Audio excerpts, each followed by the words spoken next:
the Ultimate Pro Football Preview 2022, presented by Odyssey and Locked On Podcast Network. When he has a clean pocket, he's still the best quarterback in football. The impact player on defense is that 2023 cap space. Two good teams and two stinkers.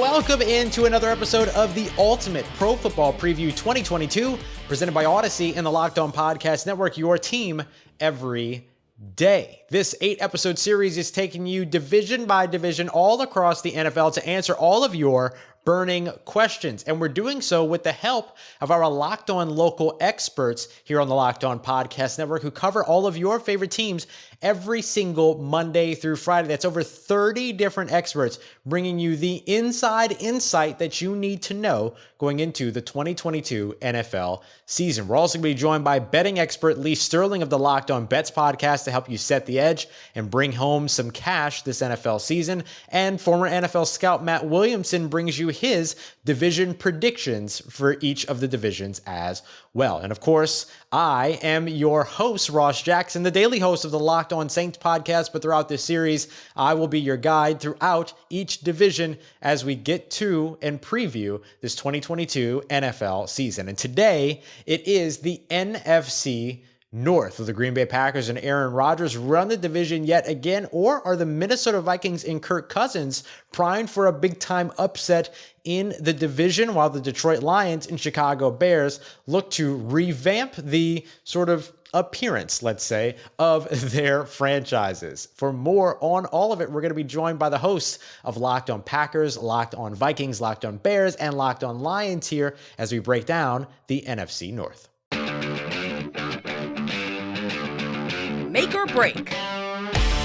It is the NFC North here as we continue on our Ultimate Pro Football Preview 2022. And to help us break it all down, we've got Peter Bukowski, Locked On Packers, Luke Braun, Locked On Vikings, Lauren Cox, Locked On Bears, and Matt Derry, i.e. the voice of Hard Knocks as far as I'm concerned, of Locked On Lions. Thanks, everybody, for joining us here to talk about the NFC North, as we always do. Let's start off with the make or break stories for each of these teams. Peter, I have a feeling it goes back to the same position that we've talked about over and over again for the Packers, but maybe not. What is the make or break story for those Green Bay Packers in 2022? I think from the outside, a lot of people think the make or break story for the Green Bay Packers in 2022 is going to be receiver. Who is the guy? Is there an alpha in this group? I don't think that is the make or break position for the Packers. I think it is the offensive line. And when we see Elton Jenkins and when we see David Bakhtiari, because if those guys are back early, and by early, I mean like first 2 weeks, 3 weeks, especially week one, it would be very nice to have both those guys against Zadarius Smith and Danielle Hunter and whatever that Vikings defense can cook up against Aaron Rodgers and company, because Aaron Rodgers, without pressure last year, unbelievable, best passer rating in the league, best EPA, like pick a number. When he has a clean pocket, he's still the best quarterback in football. When he's pressured, it falls off a lot. And this was true of Tom Brady a couple years ago. And then last year, he was much better against pressure. These kinds of things can get into high variance zones. But Aaron Rodgers is just not the same player when he gets pressured. If he has time, it doesn't matter. You and I can play receiver, and he's going to score points.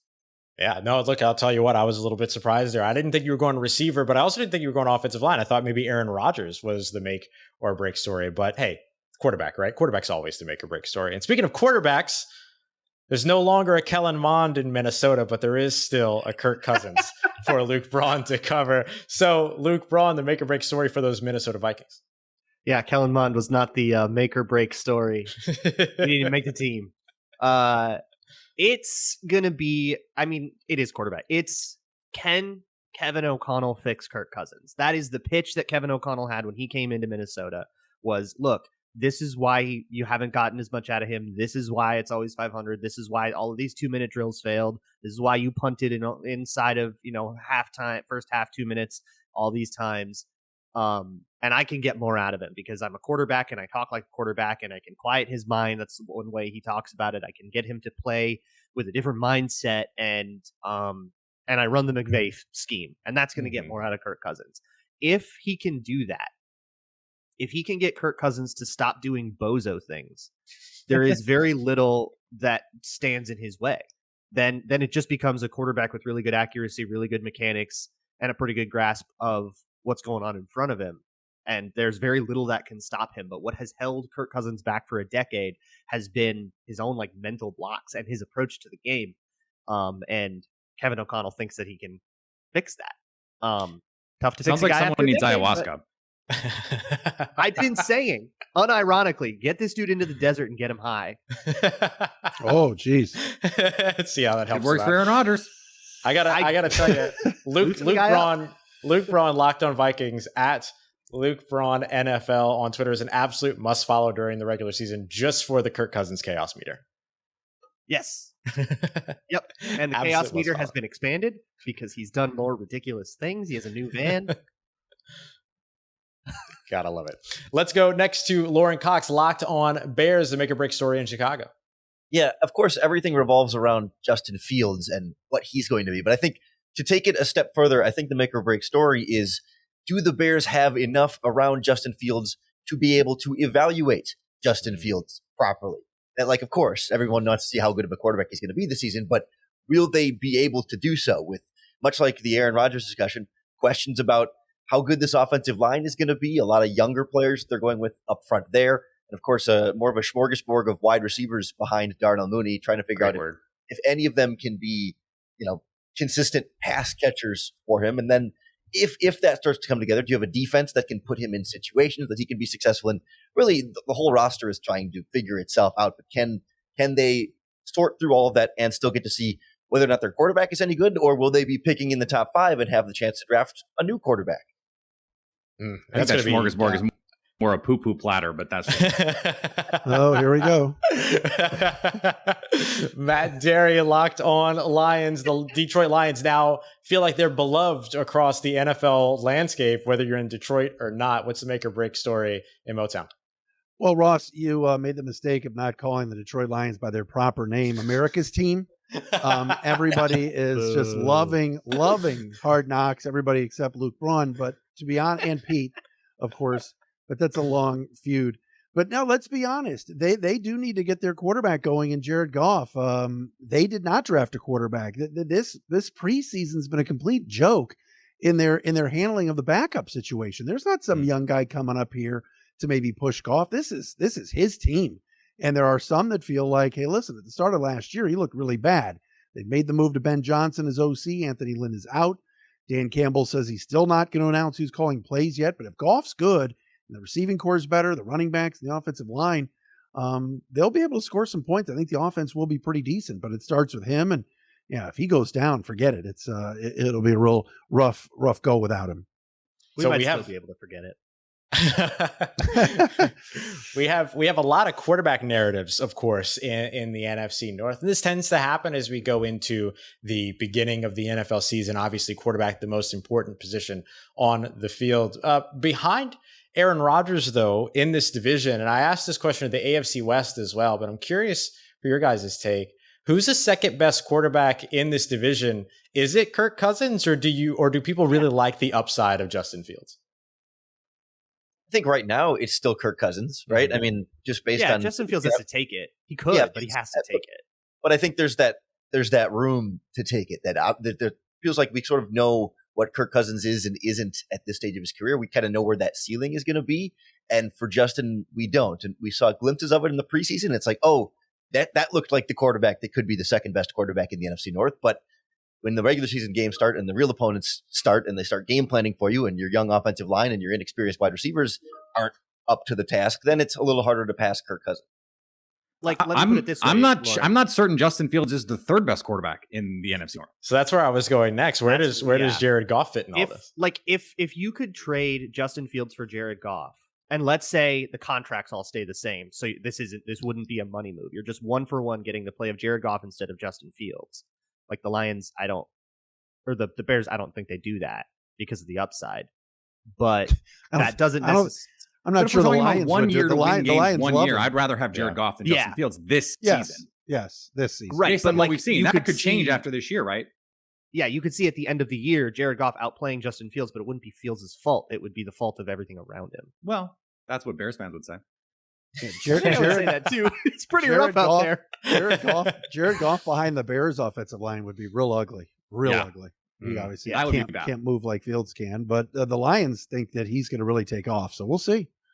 So Lauren, the Detroit Lions what evidence are, is there that Justin Fields is going to get better? Like, if you're going to point to something, what is the thing? I will say in the preseason, his footwork has cleaned up significantly. He's getting through progressions more quickly, and he's doing a good job of finding that balance of how long to stay in the pocket versus how long to before he's going to bail out of the pocket. And I think you're seeing evidence of that making progress in ways that it has to be done on the field in live bullet situations, whereas you can't simulate pocket presence that well in a practice type environment. So I think as the year goes on, there's evidence of things cleaning up that he needed to work on. It's a really great point in terms of seeing where this all goes. But when it comes to these quarterbacks, of course, the quarterback oftentimes is the way that the team goes. So with that, we'll take a look next at our division finish predictions. Division predictions. And to do that, we usually check in with our friend, Matt Williamson, former NFL scout, and of course, one of the co-hosts over at the flagship NFL show here on the Locked On Podcast Network, the Peacock and Williamson NFL show. And here's what Matt had to say about the NFC North. NFC North, going from 4 to 1. Bears at 4, Lions at 3, Vikings 2, Packers 1. And I feel pretty strong about that order. I really worry about the Bears this year. Bears fans, you have a ton of cap space a year from now and super high picks, I think, in the future. You just need to keep your head above water, including Fields, for 1 year. Just weather a bad storm of 2022 and then start to really take it from there. The Lions have already been through that, and I think they have a great foundation starting with an offensive line, really good weapons on offense, a few pieces on defense. I expect a nice step forward from Dan Campbell's team, maybe to 6 or 7 wins. I call the Vikings the middling Minnesota Vikings all the time because they're always an 8-win team, a 9-win team. Maybe they're a little better than that. I think the coaching change could help. Some more health on defense would go a long way. Their O-line's better than people think. I think they're possibly a wild card type team, but not ready to compete with the Packers, even minus Devontae Adams. Rodgers and that group win 13 games every year, and probably will be in that hunt once again. They're going to have to play things a little differently without Adams. But I also think the Packers might have, I know they have the most talented, but they may have the best defense in the entire league. And I don't think anybody's talking about that. I would just like to say for the record, we are talking about that defense a lot on this show. So as well as on Locked On Packers. Yeah, defense, exactly. But that is sort of like our race on Detra. That's what we do, talk about the Packers. So he's right. Then I think there has been some love for them nationally. But when we're talking about the Devontae Adams stuff, that is the thing. That is the thing that for me that would say this is why this team can still be a Super Bowl contender without Devontae Adams, without the receivers. We talked about the offensive line questions. Is that the defense is as talented as any group in the league. And so I think anything but a top 10 defense would be either a bunch of injuries or really a pretty big disappointment this season for them. So I think most of what Matt said is bang on. Like I see it mostly the way that he sees it, which is bad for radio purposes, but it's just the truth. Yeah.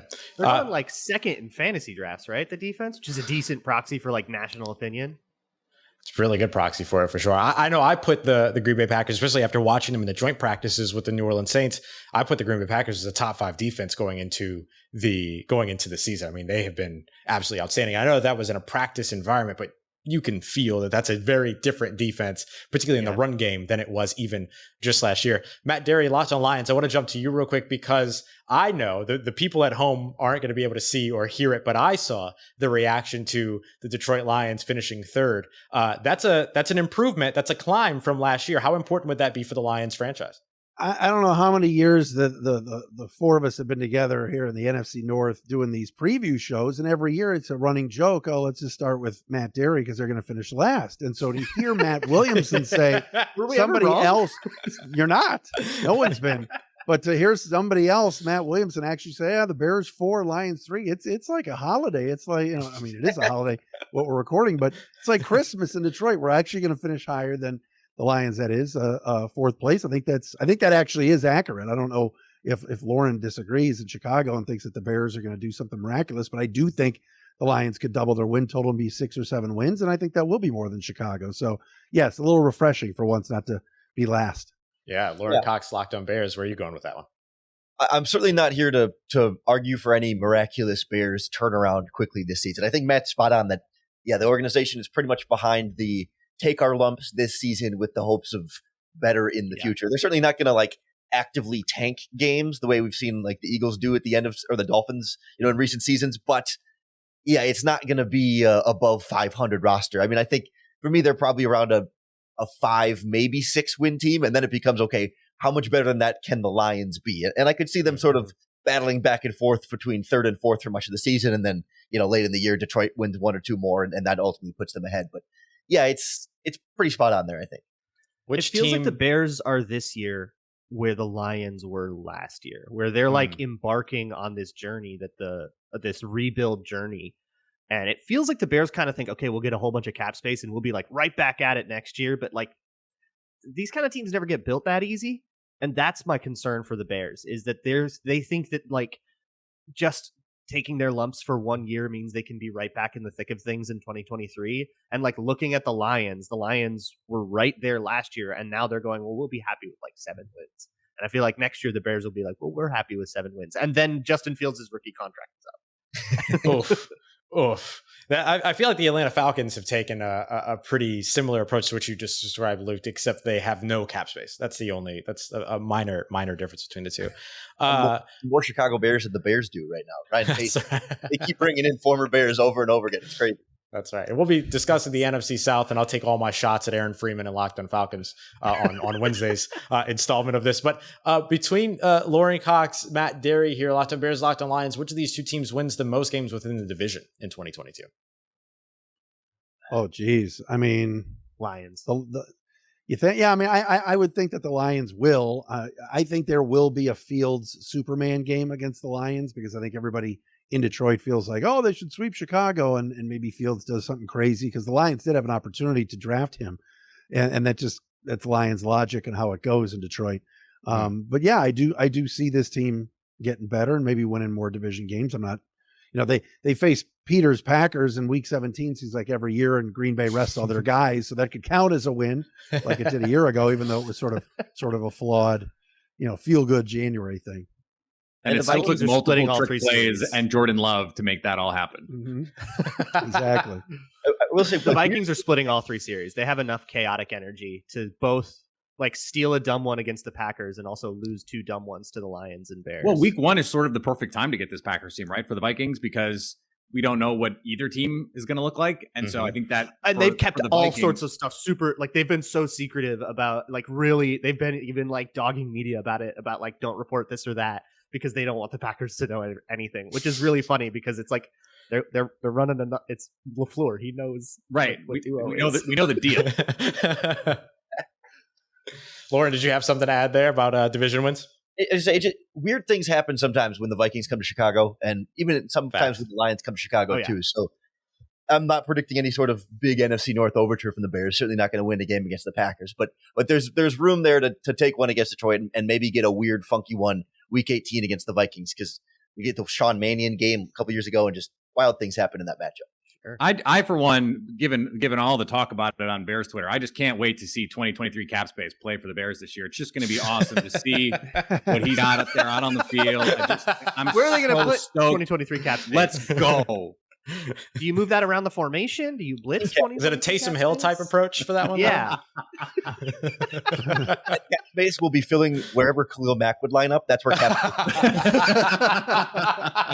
I heard the Bears are trading Roquan Smith to the Jazz for Donovan Mitchell. David Locke will have more later. Wow. There you go. Too late, I guess.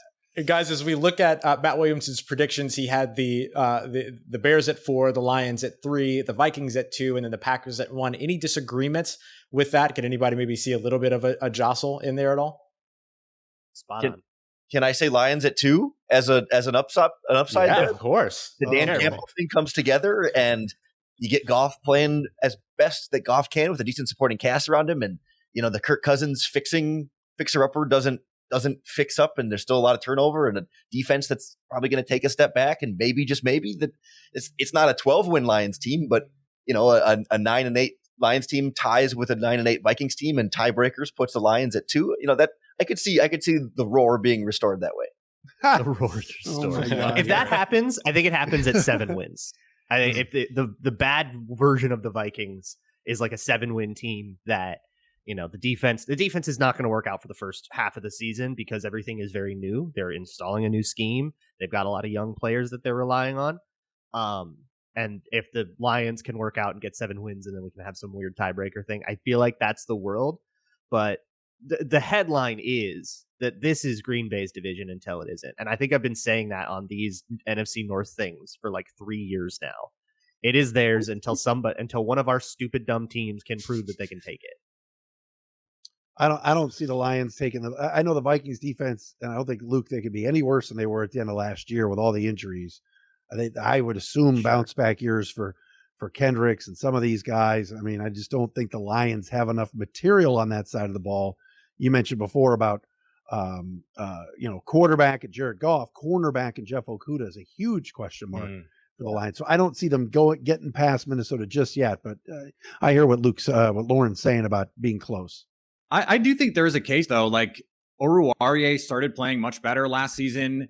If Okudah, who I thought showed some flashes in preseason, if Aiden Hutchinson is the guy that they think he can be, like, there's some real stuff on that defense with an offense that I think everyone agrees that's a really good offensive line. We like the weapons. I think, like, you put DJ Chark in that offense with Amon-Ra St. Brown. There's a lot to like. I don't know when Jameson Williams is going to be back on the field, but, like, we've seen Jared Goff. I almost said Kirk Cousins. It's kind of 6 to 1, half a dozen the other. We've seen Jared Goff be a highly effective quarterback. Like, I don't know why in an offense that he knows that they can't be good enough to win 8 or 9 games. Like, I like what they're building here, and I know I tease Matt about it all the time, the like kneecap biting stuff and all the rah-rah stuff. I like to tease him about Dan Campbell, but they're legitimately building a talented team. I don't think the talent gap between the Vikings and the Lions is that huge. I think the delta really is the difference between Kirk Cousins' consistency and Jared Goff's consistency. And then, unfortunately, the Bears are just, from a talent perspective, just not in that same group. Yeah. But the Lions don't have a Justin Jefferson. They don't have a Daniil Hunter. They don't have a Harrison Smith. There are these players in Minnesota that have been staples. When you're a staple in a team for a decade, there's a reason. I'll tell you what, we're gonna dive into those individual players here as we continue on, because coming up next, we're gonna dive into the impact players. And Matt, we're gonna come to you to start off with that here in just a sec, because there's a lot of opportunity for some of those impact players, as well as, of course, the new faces in Detroit. So we're gonna get to those here around the NFC North Division. Who's the sort of supporting cast around all of these quarterbacks that we've discussed that help it all happen? We'll break it down as we continue on with today's installment of the Ultimate Pro Football Preview 2022.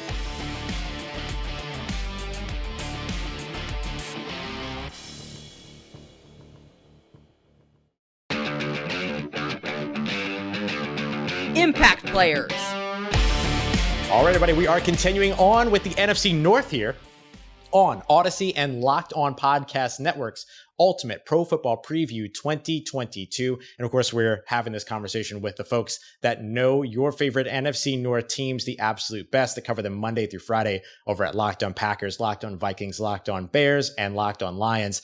And Matt Derry, Locked On Lions, will come to you here. We were sort of getting into the conversation already around the individual players that can have an impact. We'll save the new faces because there's a lot of exciting new names to discuss in Detroit. But some of the guys that have been around for a while that could be the impact players in Detroit for the Lions, who are some of the folks that people need to know?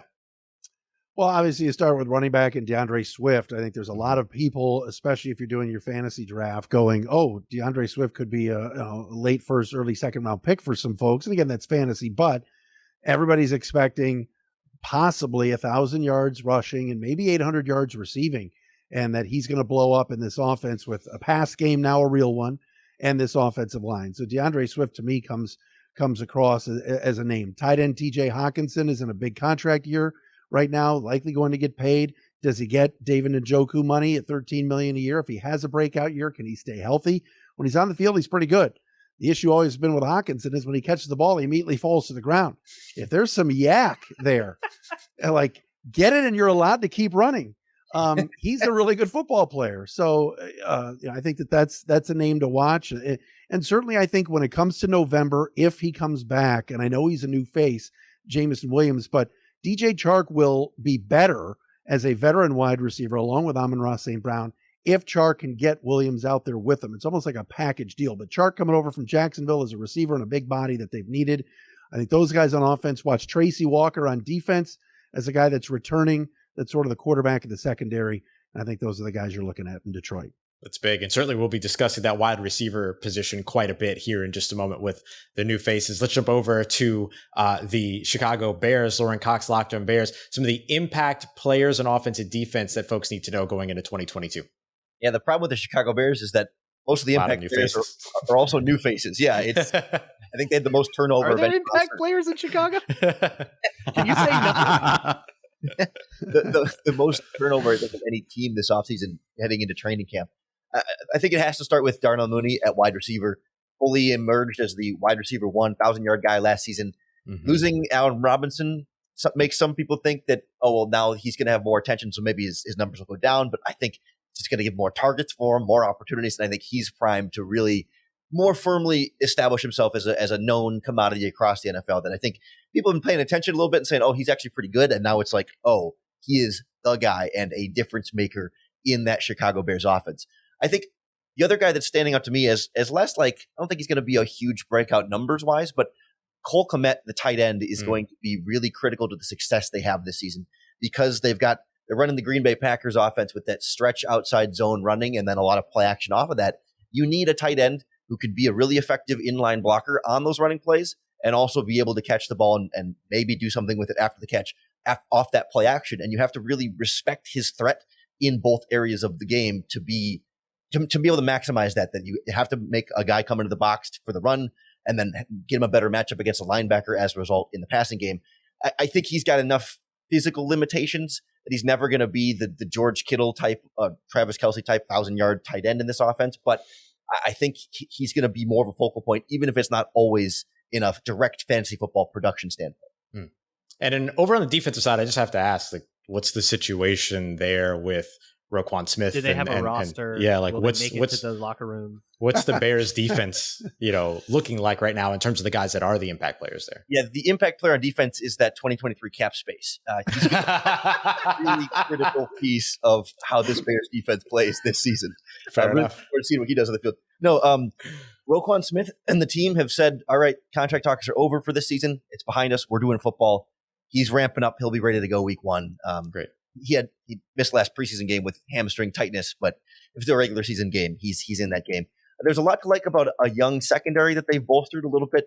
Cornerback Jalen Johnson coming back for year 3 now, looking to take another step forward. They drafted Kyler Gordon with their first second-round pick. He's going to be in the slot almost exclusively for now, and they're going to start Kendall Vilder on the outside, but he's another young draft pick from a couple years ago. They like coming together. And then Jaquan Brisker, they drafted in the second round at safety. That's supposed to be the strength of this defense, and I think the weakness is going to be that pass rush up front. No proven production outside of Robert Quinn, really, and even he's had some fluctuations, and even he could get traded at the deadline if they get the right offer. So I think people are assuming this Bears defense is going to be really good because they're always a decent defense, but I have some concerns that group drops off a little bit and that they hold this team back more than people are ready to admit. Yeah, your secondary can be extremely talented, but if you can't get a pass rush, the symbiotic relationship between the two doesn't always work out. It'll be gross to watch a bad Bears defense. That's not right. Yeah. Well, 2023 cap space. You're almost there. Luke Braun, Locked On Vikings. Who are the impact players in Minnesota? Yeah, outside of Kirk Cousins, obviously everything hinges on the quarterback. If you've been through the first round of a fantasy draft, then you've probably seen that it's Justin Jefferson. Justin Jefferson is, he has said that he's going for 2K this year. Honestly, I'm not going to be the one. Hey, to 17 tell him games, Yeah, 17 games. Probably a bigger pie to go around volume wise. And there's this whole thing about Justin Jefferson in the Cooper Kupp role because this is Kevin O'Connell's a Sean McVay disciple and what Cooper Kupp did last year. And he's even talked about how he's going to do some of the same responsibilities. And some of that isn't actually wide receiver. Like a lot of that is a blocking responsibility that he's pretty excited about. So is wide receiver KJ Osborne. And I think those two are I think KJ Osborne is going to be a surprise to people. And then on the other side of the ball, I think it's those outside edge rushers. And in particular, can they stay healthy? Because they're both dealing with similar back injuries. It's Danielle Hunter and the former Packers Zadarius Smith. Those two guys are really the key to unlocking a lot of the Fangio-style exotic blitzes that defensive coordinator Ed Donatel wants to run. But it's also some of the corners on the outside being able to hold up in Cameron Dantzler and Patrick Peterson, which is my big concern about it. If those two guys can hold up, and Cameron Dantzler had a fantastic camp. It looks like he's taken quite the step forward. Mm-hmm. But if those two guys can hold up on the outside in one-on-one situations, and look, against a team like the Lions or Bears that don't have a Devontae Adams, right? Or even the Packers now, if the best you got is Alan Lazard, maybe. And then, you can do a lot more of the exotic stuff. But also, both Danielle Hunter and Zadarius Smith have similar back and or neck injuries. Same injury, different part of the spine. And that kind of thing can re-aggravate at any time. And so we're always going to be on health watch with those guys. A lot of LSU Tigers all over that Minnesota Vikings team. Purple and yellow, baby. And Luke knows usually when we talk about those guys, I'll say go Tigers, but that was some of the ugliest football I've seen in a long time on Sunday. Watching LSU, so no. I'll go the Darnell. Your Instagram, was drunk as hell. That was wild. So I'll go the Darnell Mooney route and just say roll wave and represent the school just a couple miles away from me right now in Tulane. Peter Bukowski, Locked On Packers. As I'm changing alliances, Aaron Rodgers did not change teams as many people expected over the course of these last couple of off seasons. Who are the players around what seems to be steady Aaron Rodgers with the Green Bay Packers that end up making the biggest impacts in 2022? I think we're going to see 2019 Aaron Jones, the guy who you were talking about. I mean, is he going to score 20 touchdowns again? Probably not, but someone who can be deployed all over the formation. And we saw a game against the Chiefs in a night game where he's running sluggos and winning and creating explosives in the passing game that way. They're going to use him all over the formation. I think they're going to use both running backs on the field a lot. It's going to be a lot of 21 personnel. Pony package is back in Green Bay, baby. And I think this is going to be a big part of what they're able to do. A.J. Dillon showed last year was one of the most efficient running backs in football. Pro Football Focus numbers loved him. Sports Info and Solutions numbers loved him. The nerds loved him. And look at that guy. Look at those thighs. The hardcore football guys love him too. So he's going to be, I think, someone that plays a big role in this offense. And then Alan Lazard, if he can stay healthy, I mean, Ross, you saw what he could do in 2020 when he was the featured guy on a Sunday night in New Orleans. Mm-hmm. And they couldn't cover him. It was really interesting to watch him make big play after big play for a guy who's 6'5", 225, is not seen as this field stretching guy. And then sure enough, he's out there and Matt LaFleur is dialing up these quarter beaters and he got downfield all day. I think he is more gifted than people realize. And look, he was a monster in college. I sort of didn't realize that people did not know that because I guess Iowa State. Okay. But he's a really gifted physical player that they're going to use in a lot of different kinds of ways. Played more than 50% in the slot last year. I think he's going to have a big time impact on this offense. If he plays 17 games, this is a 1,000-yard receiver, no question. It's huge for a guy like him. And then, of course, they add, some new faces to that wide receiver core as well. So that'll help us get over to our new faces. But Peter, we'll come back to you. Let's jump back over to Lauren Cox, Locked On Bears. Lots of new faces as we kind of set up here for that Bears, I guess, team. I don't want to just say offense or defense. Who are some of the guys that have the opportunity to make an immediate impact in 2022? New faces. Yeah, the big one that Bears fans are, I think, most excited for right now is offensive coordinator Luke Getsy coming over from the Green Bay Packers. We talked a little bit about the system already, but he really has the potential to he controls so much of what Justin Fields can and can't do this season. And that was such an issue last year with Matt Nagy and for multiple years with Matt Nagy, but specifically with Fields and Matt Nagy last season.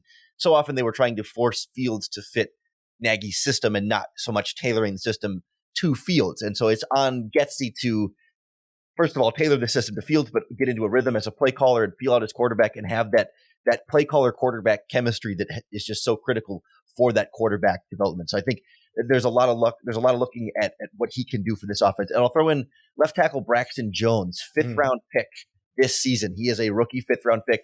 He beat out Riley Reif, former Detroit Lion, at training camp. They signed Riley Reif to start, and Braxton Jones beat him out, kept the job, and they're rolling with a rookie left tackle that they feel very, very excited about the potential that he can bring even right away this early in his career. The whole offensive line's got 3 or 4 new starters across the board, so it's gonna be a lot of different new faces that are gonna be absolutely critical to the success of this quarterback and this team.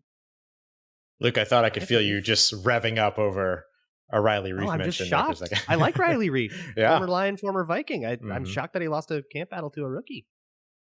Well, when that rookie, Braxton Jones is the Ohio State University, correct? He's a Buckeye. Southern Utah. So same thing. Matt Terry, Locked On Lions, some of the most exciting new faces in the NFL right now on that Lions team. Who are some of the ones that can have that big impact in 2022? I mean, you got to start on the defensive side with Aiden Hutchinson, certainly pick number 2 for a reason.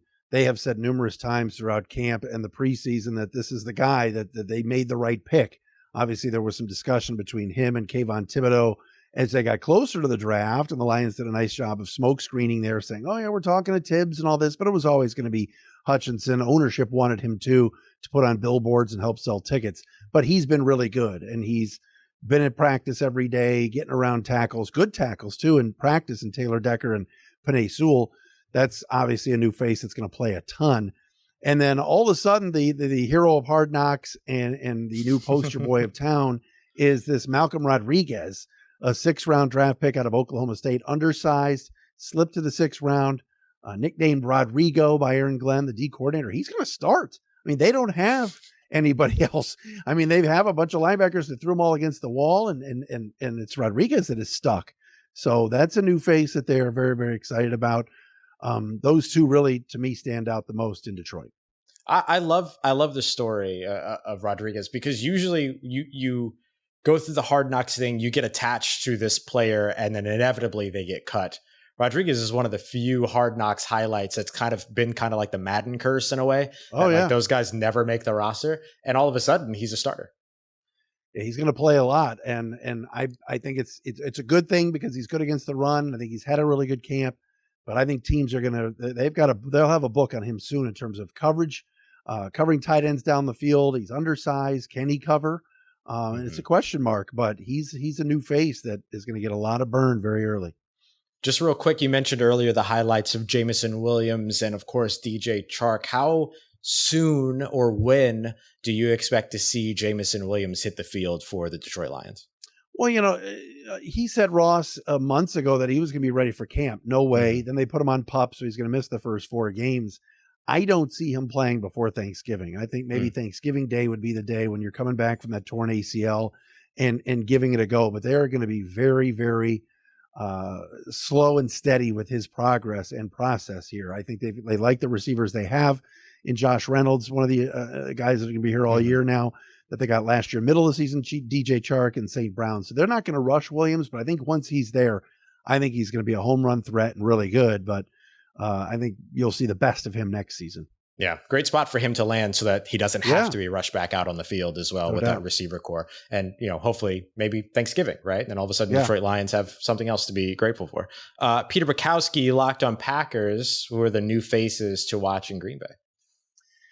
There are a lot of, I wouldn't say high impact players, but there are guys who could grow into high impact roles for the Green Bay Packers.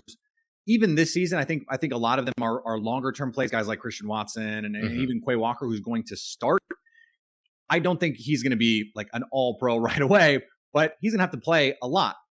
But if you want to get excited about someone, the guy to get excited about is Romeo Doubs, because he came in out of Nevada where he was a really explosive player. I thought he was a more nuanced route runner than he got credit for. And he's come into Green Bay for a rookie. His release package is awesome. And he is really good at making adversity plays for a guy who's 6'2" and 200 and change pounds. He's not some guy who's like this big physical freak, but he is so good attacking the ball in the air. In preseason had a couple, like goal line fades, which I hate, but when you're throwing them to Romeo Doubs, apparently it's a good play because he's really good with his body control and making those sort of adversity plays. Aaron Rodgers famously hates rookies. and hates receivers that don't know what they're doing and is not afraid to say, this guy stinks or this guy doesn't know what he's doing, don't put him out there, has been glowing talking about Romeo Doubs and said on the record that the only guys who have done what he's done as a rookie are the guys who are the all-time franchise leader in yards. He's talking about Greg Jennings, who he saw as a young player, James Jones, Devontae Adams, Randall Cobb, Jordy Nelson. Those are the guys. And he is like best friends with Jordy Nelson and Randall Cobb. He is still really close friends with Devontae Adams. Like, he's not. What about Greg Jennings?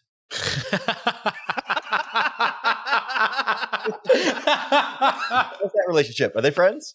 They're like brothers. Greg Jennings recently inducted into the Packers Hall of Fame. If Packers fans had a vote, and if Aaron Rodgers had a vote, probably would not be in the Hall of Fame.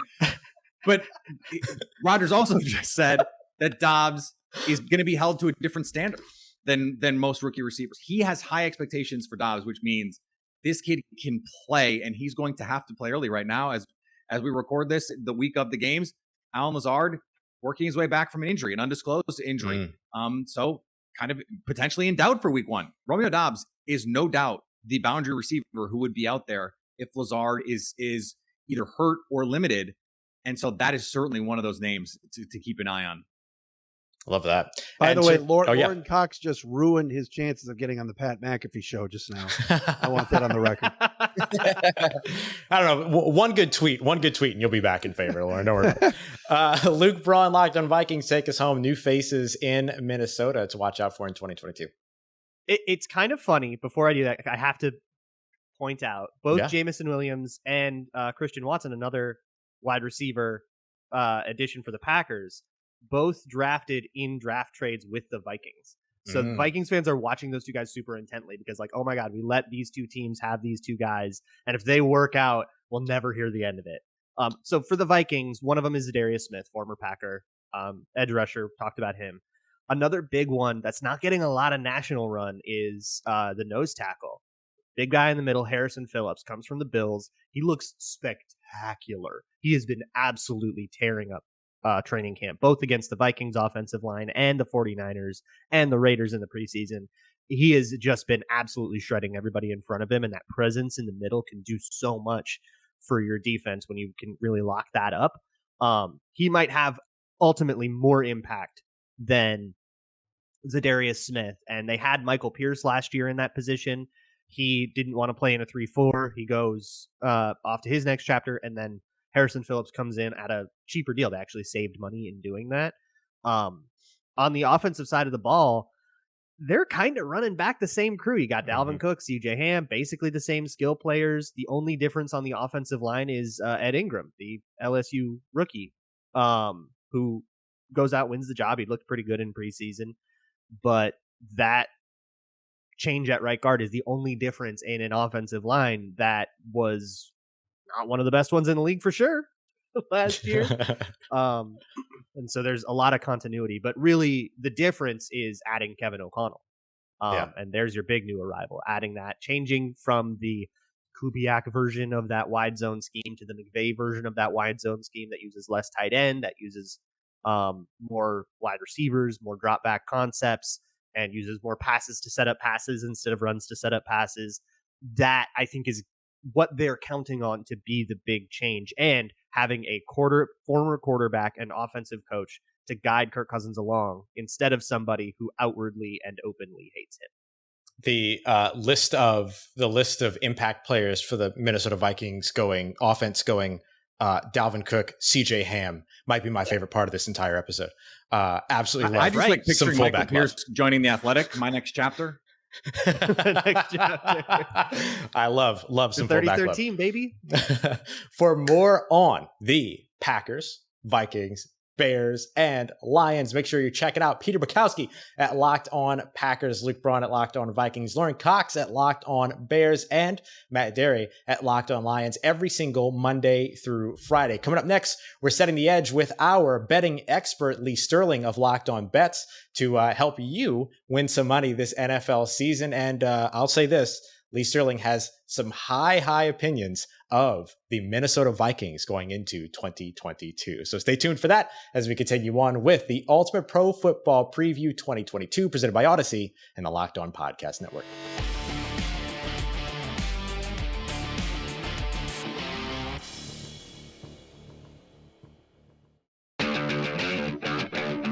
Setting the edge with Lee Sterling of Locked On Bets. All right, everybody, we are back with Lee Sterling of Locked On Bets, the podcast that's giving you everything that you need to know every Monday through Friday to make sure you're taking home some cash all throughout the NFL season, college football season, and of course, all across all sports as well. Co-hosted with your boy Q. And of course, you can find more with Lee Sterling at Paramount Sports on Twitter. Lee, it's NFC North Day. We've turned the page from the AFC to the NFC.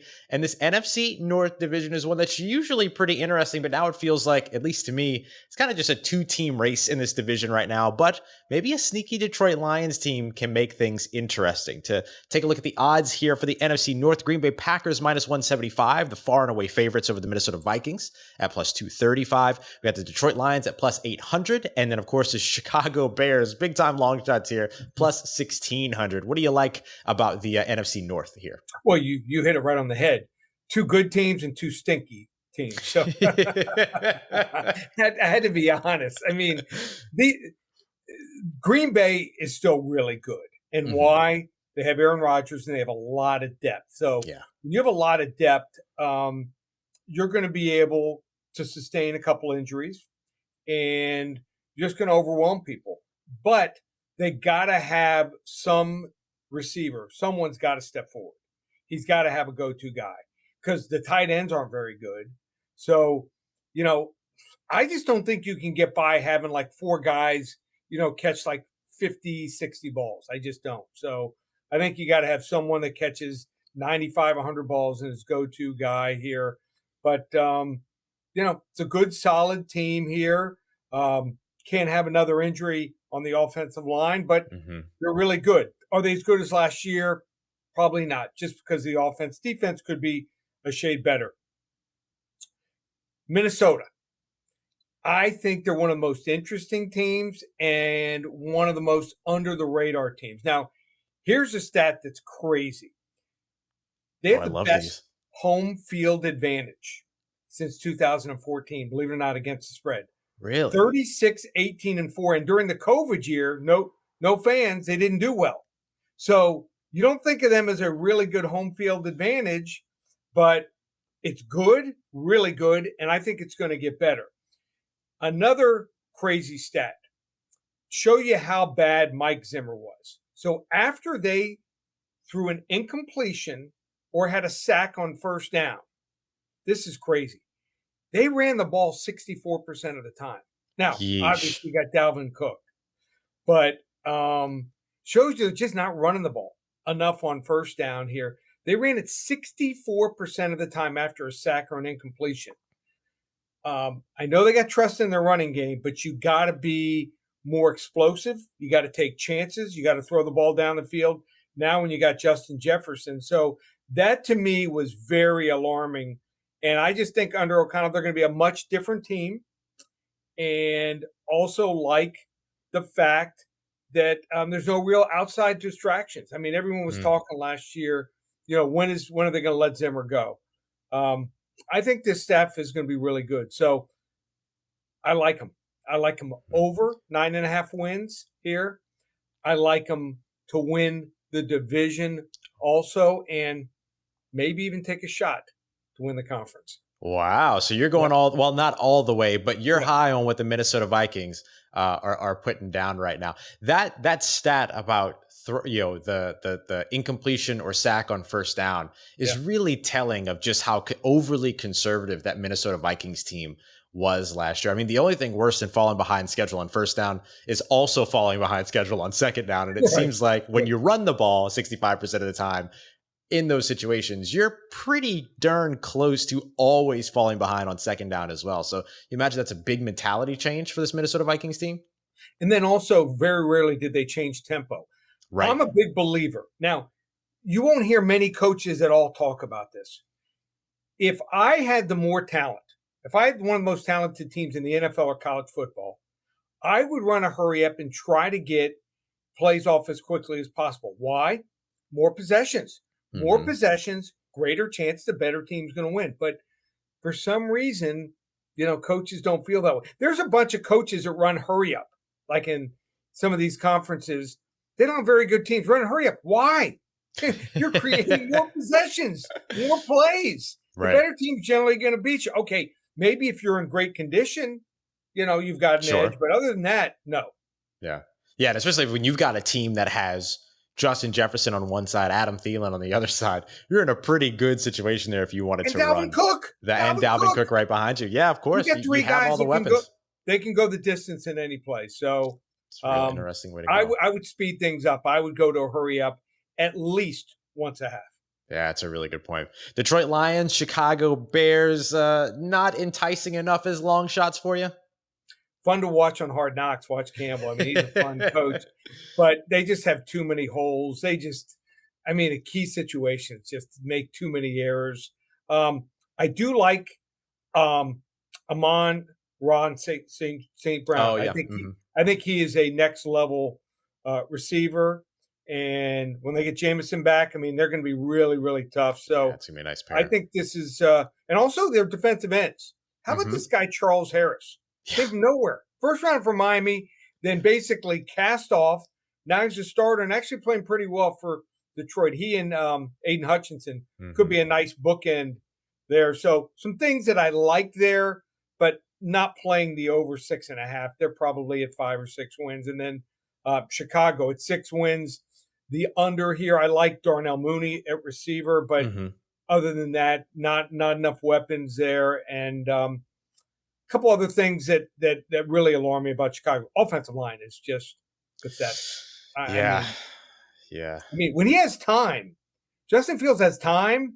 He's one of the most accurate quarterbacks, but that's a big if when he has time. So with that offensive line, in shambles still, and it might be for another couple of years. They got problems. I would go to Cole Kmet more, tight end. I think he's a good weapon. I don't think they've used him enough.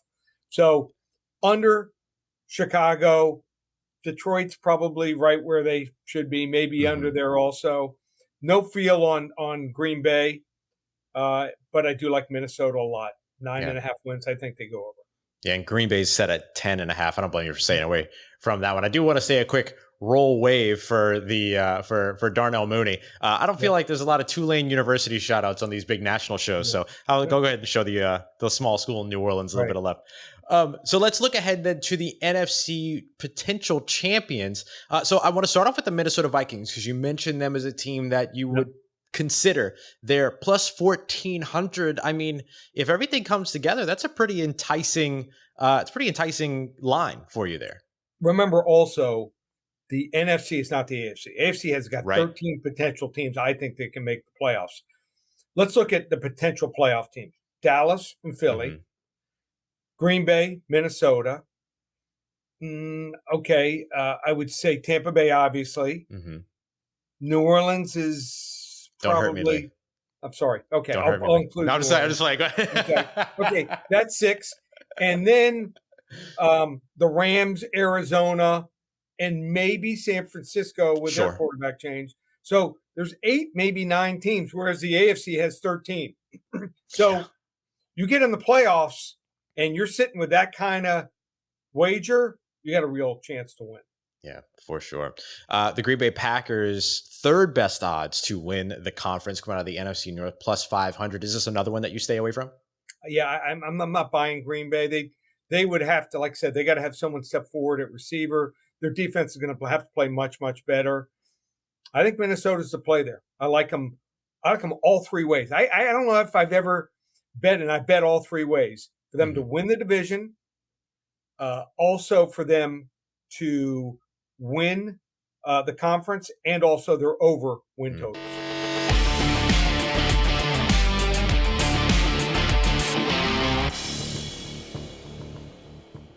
Thank you so much for joining us for another episode of the Ultimate Pro Football Preview 2022. Coming up in tomorrow's episode, it's the NFC South. So I finally get to step into the ring myself, along with my other NFC South division mates, to break down what is usually a very entertaining division. But could the Atlanta Falcons just effectively be in the running for the first overall selection, while the Carolina Panthers look to find their identity with Baker Mayfield at the helm, and what's going to come of Jameis Winston and the New Orleans Saints and Tom Brady and the Tampa Bay Buccaneers. Who will finish out on top? We've got it all coming up for you in tomorrow's episode as we continue on. Until then, I'm your host, Ross Jackson, and I would like to thank our friends over at Odyssey, and of course, thank you as well for watching or listening.